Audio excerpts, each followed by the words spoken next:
फुरा रास्ताया नै लामाया फुरा ब्लक सेरफांगुरि बारनानै सेरफांगुरिनि सोनाबजोंहाय ओरैबायदि बार बारबाय लामायानो ब्लक जोबनाय हाइवेआ ओरैबायदि दानगासिनो दं नै थोद नै सेरफांगुरि लामायावहाय सेस बिफां बायथेनानैहाय ब्लक जाजोब्बाय नै लामायानो औ नै सिगाङाव मोनसेखौ बोखारना फैबाय आरो मोनसेबाव नै बेखौथ' हागोन ना हाया नै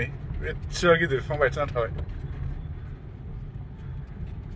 सेस लामाया ब्लक जोब थोद जारलालै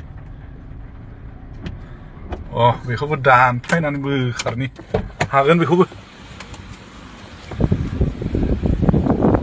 नै